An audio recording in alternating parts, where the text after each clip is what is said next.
And we are live. Welcome back to On the King's Dime. It is Monday night, a couple of days after the first game of this NBL 21 season, starting off the season with an L. It's a bit of a shame, but we're definitely going to discuss that tonight. A few little things in there. It was an interesting game. There was a decent start. There was a solid middle, and then there was an end that was somewhat predictable. But yeah, we're definitely going to go through all of that. Remember always to like, share, and subscribe. We're on Facebook. We're on Twitter. We are also on YouTube if you want to check out the content. I'm going to be doing a video. I'm announcing that I'm doing a 3 things we learned video. Try and do that after every game. It's going to be a chore, but I'm going to try and get through it this year, bring some more content to the peoples. So make sure you keep an eye out for that. Any other things we need to plug? If you're into the NBA, we're doing Aussies taking over the NBA as well. So if you want to just check that out on Facebook and on YouTube, we're on SoundCloud and Podcast Addict and iTunes, Apple Podcasts as well. We're also on Apple Podcasts for this. If you're there listening to us in audio format, give us a rate and review. 5-star would be great. If you think we're worth 5 stars, then definitely do that. We'll also do tips at the end of this. The last game of the round is not finished yet. It's ongoing at the moment. I won't spoil it for anybody, but it's been an interesting watch so far. But now we're here to talk Kings, my man. Yep. Tough L. That's actually, my expectations weren't, let's get that W, boys. Like, we're here to get a W. I think as the game went on, we did a watch along too, so we're going to try and do a few more of those this season. That was pretty fun watching along with all the people. It was, as the game went on, we got into a position where it's just like, last shot to win it, and then the ultimate Casper curl 1 of 9 night. We can safely say his 3-point shots just fallen into the abysmal category. The entire team really did not shoot the 3-ball well. I would definitely say that is an understatement. But we played well in areas. I think DJ had a cracker of a night, really good. Jordan Hunter exceeded my expectations immensely. Jerome Martin was fantastic in the limited time he was on the floor. So these are all really good positive signs. What I saw was too many shots from Casper Ware, which we kind of said to start the season. This was going to be an issue if he wasn't hitting them. Then he's First things first. What do you got something there? Or? My dog's just humping the bed in front of me like every time. Must be because On the King's Dime's back. He's excited. Oh man, it's a girl. She, Callie. So I thought it might have been Toby. So Casper. I think my first notes here are we 100% happy that Casper is the captain? Casper's always a leader, but just sometimes you just got to tuck that "I'm the man" thing away. We can definitely do some film. We can talk a little bit about how that last play was run. That was an Adam Ford play. I didn't particularly like it. I think Brad Newley was actually, look, if you're down 2, that's the only option you have. Yeah. But we were down 1. You've got to either put it in the ref's hands or get to the rim, because that's the highest percentage. And I think the best person to do that is Brad Newley. And Brad Newley was actually open on the curl, and he's not bad off the left hand. And, nerves, put it in the ref's hands. We can have salt about that later, but we knew that would have been the best option. But we dialed up a low percentage shot, and I don't understand that. I mean, 1 point down, Brad Newley's getting to the hoop. We're sitting a double pin down.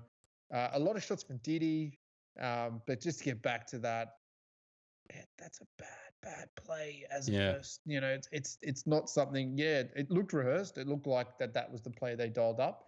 But as in terms of percentage, it's 11% to win the game. Whereas, if we get it to Brad or, we get it to Jordan, someone where the ref has got to make a decision on if this person's been fouled or not. That at least gets to the line for a 50% chance of tying and taking into overtime. And I think the momentum was definitely with us to make a good go of it in overtime as well. But instead, we dialed up a bad play. which I did not appreciate and called. So on Casper, 1 of 9 on the night, 5 of 12 from 2, so 6 of 21 on the night. 5 of 5 from the line, so he got to the line a little bit. That's kind of what I want to see him get to the line a little bit more this year. Put the 3 away. A few decent drives too. He had a couple of dodgy calls, but calls that any player going to the hole this season can get randomly. So at the same time as I want to see him go into the hole, basically because he's going to get a lot more chances for free throws. Maybe 1 in 3, 1 in 5, he's going to get free throws. But at the same time, we started the game so well out of the gate. We shot the ball well. We put together a pretty solid first quarter that sort of made us, look, interesting. 9 of 16 from 2, 3 of 11 from 3, which is not great. But the threes we did hit, it was a couple of really good ones. Diddy's from I think Brad Newley in the corner Brad. Yep, corner Brad. Yep. There was DJ coming off a curl, hit a nice one out of like a dialed up play. I think he came out from under the basket across a couple of screens and hit a 3. And how filthy was step back Brad? That was filth. Absolute filth. I'll have to throw that in the video just to highlight how good that was. But it's not a great shot, but it's fantastic to watch. Yeah, it's good that it went down. That's also one you put it in his hands for 3. He shot, what did he shoot on the night? 2 or 4 from 3. 50% for 3. There's definitely better shooters that could have shot that last shot. But in terms of the 3 ball, there's an issue, man. We've got guys who, DJ likes to come out of the corner and shoot that on the curl. There's a couple of just awful Diddy just walk up 3s, and you're just like, no, stop that. And I think DJ had one as well. It's just like, no, none of these walk-in 3s, because that kind of that sets Casper off as well. And Casper starts to look, okay, I'll take a walk-in 3s. No, none of that. But ultimately, I just got the stats up here. So ultimately, if you look at inside, we were 51% from 2, basically 51.9% from 2, and then 21% from 3. So we're 19 of 27 at the rim, whereas Cairns were only 9 from 20. So we won the inside battle, and against the Cairns team with a couple of the better bigs in the league, that was just a significant sort of stat. But in the actual ebb and flow of the game, did it really feel like that? It didn't necessarily feel like that. I think there was some good rim play. Space Cam had a good defensive night on a lot of blocking Moller, blocking everyone. Yeah. There wasn't a lot. It seems like we won it based on some Brad Newley and DJ excellence down the stretch. That kind of pushed that percentage up. But it'd be interesting to see you take those kind of those 2 shots of DJ down the end of the stretch and a couple of the Brads, what our percentage was, because I think a lot of the time we were getting into traffic, Moller, and then trying to create a shot that wasn't there. I think we got to get back to some fundamentals. Moller's fundamentals is you're kind of a 3 and a cleanup guy. In transition, actually, I had a couple of good buckets going to the hoop. Yeah, there was one. I mean. There was one that was in full on transition where they gave it to him off of 2 dribbles. He went up over Machado, I think it was. But there was another one where I think it was either he found Casper on a baseline cut, which Casper finished, and then Casper a couple of plays later found him on a cut to the hole where basically he finished over Cam Oliver, where Cam knew he couldn't contest because he was basically flat footed. He had to let Moller just rise up. But at the same time, when Craig Moller kind of gets the ball and just dribbles into traffic, you're just like, oh, no, stop. We don't need this. Did it feel like our half-court sets were really how do we score? It felt like they had more momentum to the basket. There wasn't as much let's spread it out wide, spread it high, drive it, kick it. There was more let's get into positions to just get shots here. And that's kind of where the 3s came from. It wasn't necessarily we swing the ball, we move the ball around. Because Cairns definitely, how many times did they move the ball around and then you just God damn it, that guy's open. Jerich hit a couple of just really, really ropey 3s over the top of some of our guys. But at the same time, Noy, I think, had 2 wide open where it was just swing, and Noy's wide open. Who's on Noy? And he hits a 3.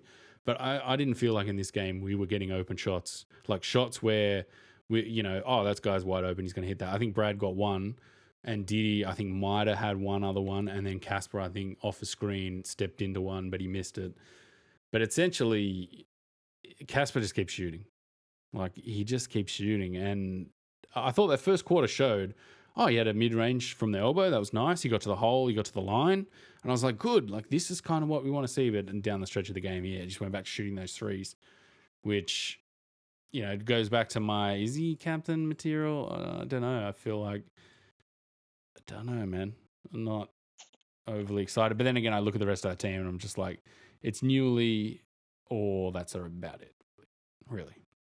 It's quite a young team in terms of experience. I think Newley really is the last savvy vet. Yeah, but Newley's a bit too passive too. Newley is a bit passive, except in transition. And this team is very, very good in transition. Very quick up and down the floor. A lot faster, but it just seems like we stagnate in half-court sets and we get into stupid lanes and, no one really wants to kind of take that mid-range shot, whereas that seems to be the shot on offer in the new NBL is getting into that mid-range, which is fair enough. It's the lowest percentage shot by volume. But that's where Casper, should be working in is that step in kind of setting screen, getting into the mid-range and having a bit of a crack. I think I like that much better than the curl three or the fighting around a screen to shoot a three. I'm not a fan of, and he's just fallen off the wayside, and it's been bad for a long time now. And that kind of shows you that it's not a shooting slump. There's something wrong there. It's time to put that away and get back to some fundamentals of just getting to the hoop. And, and I've always said this, he's not a facilitation point guard. So when he's not dropping 30 points a game, he's actually detrimental to the team because he doesn't get other players involved. And so maybe Bruce needs to pick up minutes and he needs to go to a shooting guard role because Bruce can offer a better functional offense to get other guys involved than just Casper hoiking up 9 threes a night and hitting one of them. We're just not going to win games doing that unless other teams have terrible shooting nights as well. And we were lucky. Cairns didn't have the greatest inside night. A lot of the times these buckets rimmed out close to the rim. Machado wasn't 100% on. But there's flashes in that team. We're just like, once these guys get going, we're not going to really have much of a chance unless we really change something in the offense. But I didn't like the half-court sets, and the last play of the game pissed me off. Yeah. So just to go back to the start of the game, Sean Bruce Ware as a backcourt combo, I didn't like that. I said at the end of the live stream, I was like, can we just go back to having Bruce come off the bench and run our offense? But if you hear Adam Ford, I listen to the post game and him talking, the way they talk about Bruce, it's a guy that deserves a bigger role. If you know what I mean, like they talk about him like, he's done all the work to get here. He deserves a bigger role. And it's like, well, we don't really have the bigger role on this team. If you're going to jam him into a team with Casper Ware, like we've seen in this game here, that it didn't really work. Like unless Sean Bruce is directing traffic, which he's actually really, really good at. There was a stretch sort of in the third quarter where he started to like get guys involved, direct traffic a little bit. We went on a little bit of a run in the third quarter, but I don't like it. I want him coming off the bench. The other thing too, like there's a couple of stretches in there in that first quarter where Casper's off ball and moving around, and you're like, that's something we need to see a little bit more of. But when he gets a little bit too ball dominant, he gets a little bit one dimensional. And I don't think we've got that other guard, man. Like unless it becomes Glover, maybe. Or Diddy. I mean, he's playing Diddy at small forward. That's going to be another thing we can talk about after this, but I'm not a big fan of his playmaking, really. I wouldn't play make him, but I think in a second unit rotation, playing Lozada alongside Bruce can add a little bit more length and depth and defensive, and we can get those runs when we're playing against other bench units. Whereas when we're playing these guys in the front unit, you can play Lozada at small forward, but I think where you're going to see your best out of it is him on the court with big balls Brucey, playing in a shooting guard position, Moller at the small forward or Brad Newley at the small forward, and just quick transition. Because every time we get stuck in the half court, it just seems like, okay, here comes a Casper 3. Or I'm shooting a contested 3 because swing, dribble, drive, nut, swing, dribble, drives. It feels really stagnated. And we saw Jordan Hunter play a little bit of post game, and we're probably going to see Kickett play a little bit of post Kickett because that seems like our only go-to for somewhat of a high percentage bucket in the half court when offense breaks down. And don't get me wrong, it's going to break down a lot this year. I just don't think we have the facilitation. Bogut was so good at facilitating the elbow and setting pin down screens for where to drive the lanes or for Bruce or Moller to baseline cut. We saw no baseline cuts, which there was one. One. And it'll be on my video, but you're correct. You're 100% correct. Like, Geordie doesn't handle the ball, and when he does, it's to give it up, basically, to hand it off and sort of get back down low. Terrell Martin, we'll talk about him as well. He's going to bring a little bit of that. Obviously, he's got to get back up to speed. I don't think he's played in a while. He only played 15 minutes. He's on like a bit of a minutes restriction. They kind of mentioned it in the post game. But like, it still feels like there's licorice all sorts offense. There's a few guys there, like Moller, where you don't have Cooks there to glue the entire offense together. Like, it falls on Moller, and you can see that Moller's not great when he drives into traffic and he gets stuck a little bit. His strength really is when there's motion and he can cut to the hole and get into tight spots. Because there were a couple of really good dimes you said earlier. Yeah. Wide open ones at the hole, and that's good. Like, if we're going to create those opportunities, that's great. Because they're hard to do, and there's something in the NBL that teams aren't really going to have that many answers for. But then to go to a last second shot and shoot a sort of a wild three. We got to work on that a little bit more. But I think Glover, DJ, newly off the bench, provides sort of three good options, but at the same time, they don't really fit together. It's one for one. It's bringing this guy in here. DJ can do two things, and then you kind of bring him in and out for Diddy. It's a little bit like there's licorice all sorts sort of going on there. But it's only the first game, so. First game, I think probably we'll see more against quicker teams. I think what we're going to see is really what this team's made of when they play Melbourne, who are extremely quick. I thought we were pretty quick too. I was pretty happy with the pace. The pace was one thing that was very good. And I think that a smart coach against Sydney should slow the pace down because we struggled in the half court. As soon as we kind of took off and Cairns pulled back and slowed it down, there was breakdown in offense. There was silly shots. There was contested shots. And at periods, especially in the first quarter, it was a fast-paced game. It was bang, bang, bang, bang. And Sydney was able to kind of take the lead, score easily in flow. But as soon as Cairns slowed it down, it was just like, oh, there's a half-court set. And it's Casper 3 or it's Moller driving into three people and, putting up no shot or getting blocked by Space Cam. So that's one thing, I'd be interested to see in Adelaide. We saw Adelaide playing quite a high tempo. We saw South, these teams playing quite a high tempo. I think Cairns is much better as a slowdown in the half court because they've got excellent offensive players in the half court set. And I think the Hawks are probably going to be a difficult team as well because they do play a slow half court and not really out in transition. Yeah, they've got a couple of really good scorers, like 3 or 4 sort of designated scorers, and not great bigs. I'll be interested to see Hunter match up against Sam Froling. And then, Ogilvy is coming off the bench for them. But if you look at this, I've got the third quarter numbers here, 7 of 13 from 2 and 1 of 9 from 3. So basically to the end of the third, we had a 6-point lead that kind of just got whittled back down from us in the fourth, taking more bad three-point attempts, 1 of 7 from 3 and 6 of 11 from 2. It's going to be an issue, man. I'm going to do a video on it, but it is going to be an issue this year. It's just taking bad threes. We're going to run a few more sets. We've got so many good guys that can attack the basket. Like, even DJ, man, how quick was he? Yeah. Every time he had 1 or 2 steps on a guy driving to the hoop from about the elbow, it would just be like 1, 2, bang, bang, layup. And you're just like, wow.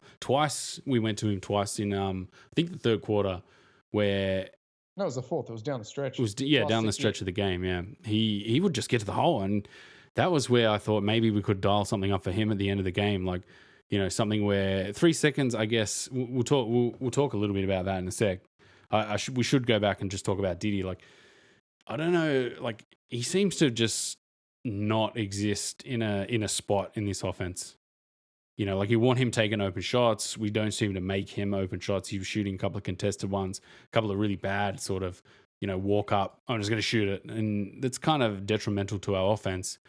But at the same time, he had a couple of times when he was finishing last year around the rim. It was a little bit dodgy. In this game, I think he had 1 or 2 layups in this game. One, I think he missed pretty badly. So I think he's got to find a hole in this offense. I'm not sure. How do you feel about that? I actually don't really see what this offense is about yet. that? I can see the defensive formations. I think, they're definitely driving into Hunter, which is nice. Hunter's a big boy, and he's showed that he's got some, block timing and can definitely defend the rim successfully. I think fouling is going to be a big trouble from this year, but Drill Martin taking more minutes will add more to the offense. We didn't see a lot of him defensively or make strong defensive plays in this game in 15 minutes. But it seems like the defense is sensible. It's at out of times. control good. Yeah, they do run on the like he's line. like chaotic neutral. Yeah. D&D terms. It seems good enough. It seems like they're actively wanting to defend.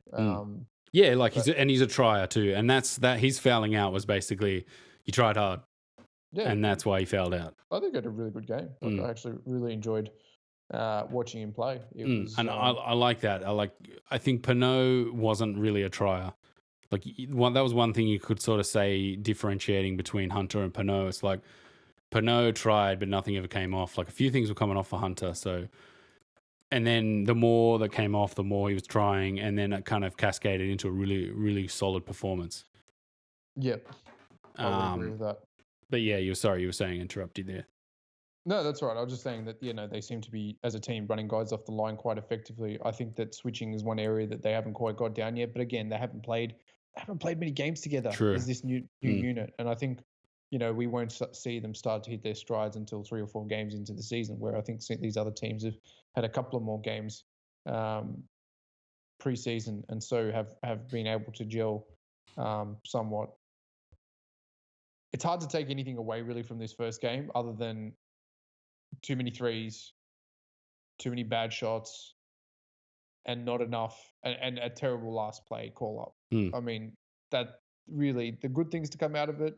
I think Jordan Hunter, DJ, definitely to the cup. Looks like he's quick, strong, and can finish with both hands.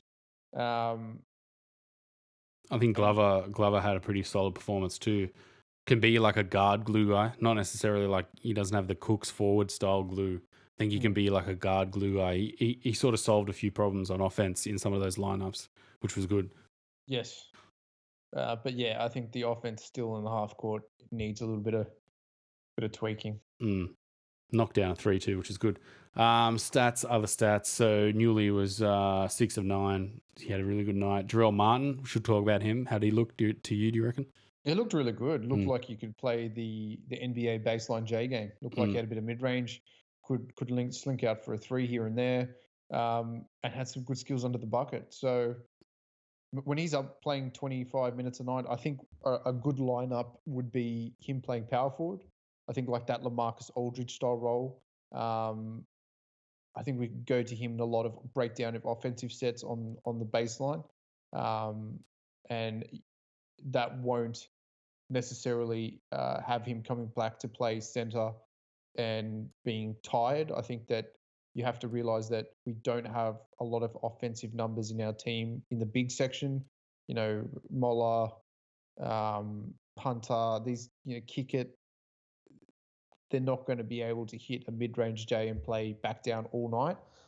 So you don't want them going coast to coast. But if he plays that power forward role, it gives Jordan Hunter that time to get back and play the big man role. Just like a natural scorer.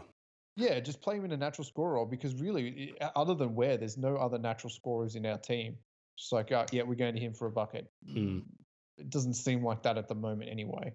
Diddy's not like that. You kind of got to dial up for Diddy. You got to dial up. Newly, the only natural point scoring is in transition. Other than that, it's kind of like, well, he's in the corner, or he's cutting downhill. Doesn't Yeah, seem like. diving to the hoop. But then again, we don't really set up. We don't have a pass first point guard. If you had someone like Emmett Nah, Brad Newley just getting the hoop all the freaking time. Yeah. But Yeah. obviously, Emmett Nah comes with his own struggles. So other stats coming out of this game, I was looking at the shot breakdown. So 19 of 27 from the rim, 70%. It's fantastic to see that, especially against one of the best shot blockers and some lengthy dudes on that team. You know, Mm. even Mojave King defended quite well. Quite Noi, Majok Deng, so almost a Deng misdiagnosis there. We had 5 of 14 from the left side, wing 3, 36%. None of 8 from up top, 2 of 7 from the right wing, so 29%. And then no other threes went in. We're 0 and 4 from both corners. Oh, this one actually, Brad Newley's must have been counted as a wing 3. His one was from the corner. I like that we'll go to the hole, but there's threes, man. Anyway, I don't think there's any other stats really that we need to pick over. We should just pick apart that final play. I thought that was a foul too. I've rewatched it again. Sorry, that was free throws. If you look, he catches the ball basically, and then he fouls him. So he's terminated the dribble. He goes up and shoots. As he's going up to shoot, he fouls him. And they actually asked him in the post game, and he said, "I'll have to get clarification from the NBL on that one." Apparently, it went to replay, but we don't see replay anymore. Because you and I were sitting there going, "Why isn't it going on the monitor for this?" And the ref sort of went, "It was in my ear, boys. Like I heard it in my ear." And I was like, "Okay, this is new." But I still felt like that probably. I'd like to have seen the refs on that play go to a monitor situation anyway. You know, have you heard any announcements saying that everything's going to be done from the replay center now? No. I didn't hear anyone saying anything about that. I didn't even know there was a replay center. So I would have liked to go to the monitor for that. I thought it was enough for them to have a look at it and go, yeah, probably I think he's been fouled in the act of shooting. Would have been nice to see him shoot 2 free throws. In the end, it turned out to be a really good foul with 3 seconds. Actually, it was 50% of that was just bad offense in that last, 20 seconds. We came down, took us a while to sort of get set. We had a bit of a weird lineup on the floor. I'll just bring up what the lineup was on the floor before that. It was Bruce, Moller, Ware, Newley, Martin. So it was a bit of a odd lineup. Hunter had fouled out. There was no Diddy for length on the floor. 3 seconds to go. We get fouled on that. It probably should be free throws, but then we get a side out. Casper takes the side out. That was the first thing I was like, what? Why did Casper take that side out? Unless the play was essentially for a, pass in, handoff, which it turned out that's what it was. It was Didi Lozada coming over, handing off for Casper to shoot basically from, the 12 o'clock spot. And it ended up being a brick. It was a decent shot. Like that's a decent shot for Casper, but not when he's 1 of 8. No, I don't think it's a decent shot at all in this situation. And the reason why I don't think it's a decent shot is that you're taking the lowest. You're taking a 33% shot to win a game. And we were 0 of 7 from that spot on the floor. Well, just take everything else into the equation. You're down 1. Any bucket's going to get there. Yep. Getting to the line gives you a 50% chance of tying the game. So what you got to try and do, you're going to put in the ref's hands. The only way to do that is to get as close to the cup as possible. Yep. You've got 3 seconds for a handoff, pass in. Brad Newley was coming around a curl, off to Brad, one hand, let the defender make a play. If he makes a fantastic play, you've got the right idea. If he doesn't, Brad gets it in. It's a 2-point game. You're playing its percentages. Mm-hmm. That shot is potential 45 and above. That 3 is under 40. So if you ran this play 100 times, you're going to win 5 more times, dialing up Brad in close than you are Casper shooting the 3. That's why I don't think it's a good game. If you're down 2, that Casper play is the only play you can run. Well, I think if you had to tie the game, that's probably one of the plays you'd run. Yeah, if you tie the game, look, if you tie the game or you're going for the win, if you're 2 points down. Well, no, I don't think even going for the win. For me, like I would tie the game up on a 2 there situation like that. You basically got 2 of the best drivers. Or Brad Newley is one of the best drivers in the league. Like you could set, and you got Jerome Martin. You could easily set a pin down for Brad Newley to basically offer one dribble, get to the hoop on a zipper cut. But then again, you've got Casper Ware inbounding the ball. It's like, why is he inbounding the ball? So straight away, you know exactly what's coming. Basically, he inbounds it to somebody and then he gets a handoff because he's not going to inbound it and then just stand around and just be like, well, my night's done. Take it easy, everyone. And even Brad, like I showed you that video of while I was rewatching it, and Brad Newell runs to the corner and is like he didn't even know what was happening. I was like, oh man, brutal. But then again, so to go back to it, like it was kind of our shitty setup in the half court that caused us to be fouled with a foul to give with 3 seconds to go, which then made it, now it's a 3, like it could have been a 7-second play we could have run. It could have been the whole 22, the whole shot clock. We could have used their scrambling around to try and foul us to get a bucket in that situation. We didn't, but that's really reaching. But essentially to get a timeout and then to go to, like, our lineup went to Didi, Casper Ware, Vasiljevic, Newley, and Martin. Like there's 2 guys that can get to the hole there and have shown on the night they can get to the hole and finish. And I think you're right. Like it's got to be some sort of like quick inbound, fake handoff, maybe one dribble to the hole. I reckon 3 seconds is not, from the perimeter, 3 seconds is probably not enough time to dribble all the way to the hole and finish. That's pretty. I think Casper inbound, Diddy handoff, bounce past, Brad cutting left-handed. Mm-hmm. Something like that. Something where you're getting as close as you can. Yeah. And that a defender's not, they all knew that ball was going to Casper. Run the play that they don't think about. Or misdirect off of something that they are thinking about. That was the other thing that annoyed me too. Like everyone knows that's happening. Nobody. And what about if Didi comes across and fakes the handoff and turns as Newley cuts baseline and he hits Newley under the bucket and lays it in? I don't want to shoot off all my ammo here. Like I've got a few things I'm going to bring out in the video, but there's issues. And I guess, look, it's one game in terms of dialing up offense from Ford in last year's season isn't enough for us to just go, my God, like, what are you doing type of scenario. Like at the moment, you've just got to go, okay, L, fair enough. But I'm going to say this, definitely more professional than Andrew Gaze. Yeah, that was one of the things I was going to say. Like Gazy, you would expect, like, well, that's Gazy. That's just what he does. But I'm more happy to just go, look, L, I didn't like that. And hearing his reaction in the post game was very just like, hey, we had a chance to win it. Yeah, we didn't win it, so we'll go on to the next game. I was a little bit like, man, I would be like scratching and clawing to get my first win. Like if that was my first game and I was the coach, I would be like, get the win. I don't care how we get it. I want to win first game just to get us off to a start, get me off to a start as a coach. I would have been a bit more annoyed, but it is what it is. They were saying in the post-match too, we've got a real road warrior mentality because I guess one of the other things is we're not having home games for a while. Yeah. So the guys are on the road for the 2-game stretch before I think the NBL Cup starts pretty soon, or in the third round. I don't know what's going to happen, but we'll have to keep an eye on that.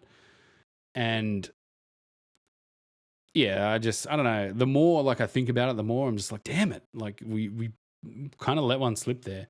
Yeah. But as long as the guys keep a positive attitude, whatever, we'll go into the next game. We'll play Taipans again. I feel like the Taipans, we started out with a few wrinkles and they worked, and then the game sort of settled, and then in the end we had a chance to win it. And if we take that chance, it's a great. And the other side, the upside of Casper hitting that shot for the win is big too. And like mentality wise, it's pretty big if he hits that shot. It is big if he hits that shot, but I think that if he hits that shot, we're going to like, ooh. Great that he won it.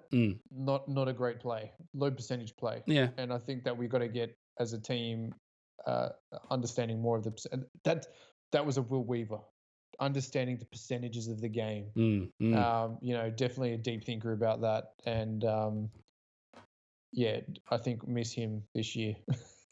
Yeah, miss the deep thinking. I miss JT too, man. Oh yeah, but he's NBA now. Of course, he's going to miss. You miss Bogut as well. I mean, we've essentially had the MVP and the Defensive Player of the Year, and a freak in Jayshawn Tate leave the team. Between them, 30 points a night at least. So it is what it is. This is the NBL. We're not going to get long stretches of good players, but there was positive aspects in there. It wasn't all negative, but interested to go on to round 2. Yep, and I think that'll round out the game round 2 against the Taipans is going to be interesting. I think if the Taipans make adjustments, I don't know if we have an adjustment scenario other than play a bit harder, do things a little bit better, execute a bit better, don't take as many threes. I think the Taipans kind of have a few better wrinkles. They've got some longer players that can, do some things where they switch Kawhi Noi onto our smaller guards a little bit. Jeric was getting switched onto DJ and Caspar and hitting those threes. I think they can make a little bit more out of that, but it's an evenly sort of tight. If Geordie Hunter can play like that and stay out of foul trouble, it's quite an even sort of set of teams there. All right, I'm just bringing up the tipping comp, and we've got to do our 3-2-1 too. And if you're watching, get on one of our posts and give your 3-2-1 fan MVP. We've had 5 or 6 people enter. We kind of want to get as many people in there as possible, get as much sort of variation as we can to do that fan MVP. But if no one's participating, then we just won't do it.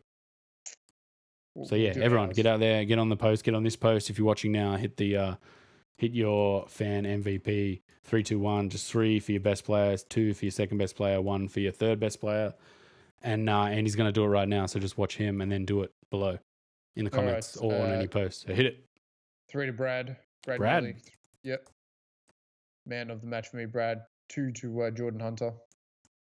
And 1 to DJ. I think DJ, still young in this team, but had a good night. Damn. I had DJ Newley Hunter, but now that you mention Hunter, I'm like, does he deserve 2 points? I think so. I thought Newley and DJ were like on the same level. Like if I could give them both 3, I would. Like I thought they both had a good game, but I'm not sure Hunter had as good a game as them. Let's have a look here. 3 blocks, 4 of 7 from the field. Changed a lot of shots. Rebounded the ball really well, and all that. And low expectations. So you add those together for me. That's why it's a 2. Brad Newley was just excellent. So best player on the floor for us by far. And DJ was excellent too. But Jordan Hunter just snuck in there, number 2 for me. All right. Well, I'm going to go DJ Newley Hunter. So DJ 3, Newley 2, Hunter 1, which rounds out this week's MVP. And a reminder to everyone: get out your fan MVP and post it below or on any of our links anywhere. And we'll enter those into the fan MVP every week, and we'll update that as well every week if heaps of people are in there getting on that. Now, tipping round 2. This round's not quite finished yet. I don't know if that game's. Yeah, the game's finished. Hawks won 92-76. Ah, wow. All right, I'm just going to add that. A lot of us went Taipans. It's a we got a perfect round. I won't spoil that though. I'll bring that out later. All right, first game, 36ers at home to the Melbourne Phoenix. I'm going to go Phoenix. Yeah, I think a Phoenix bounce back. Josh Giddey's out. I went Phoenix as well. Bullets at home to the Hawks. Got to go Hawks. So they're informed team. Hawks 3 in a row. The Gorge, man. I'm telling you. It's a shame we didn't get him, man. 36ers at home to the Breakers. First Breakers. 36ers. I will also go. I'm going to just sneak in there with the Breakers. Just sneak in there. Taipans at home to the Kings. I'm going to go Kings round 2. Yeah, I think we're going to bounce back. Play well, get the W. I just can't bet against them. I can't tip against them. It's my fatal flaw. Perth at home to the Southeast Melbourne Phoenix.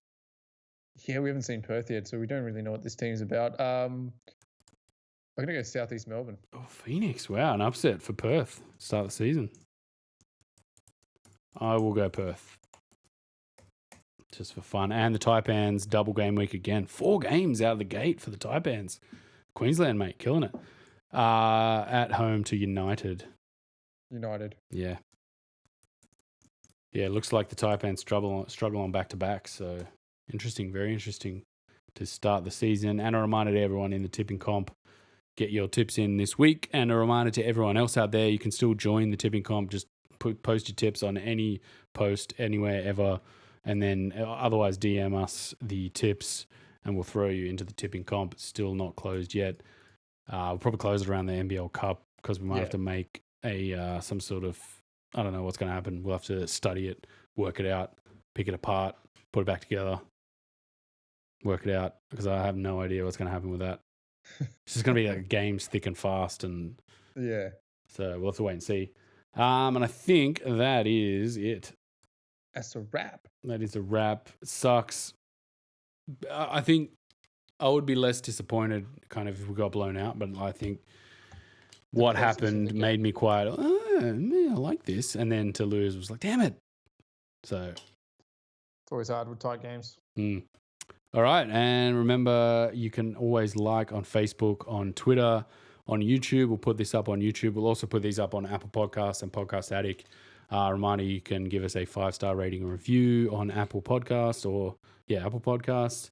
And as always, we will see you guys next time on the King's Dime.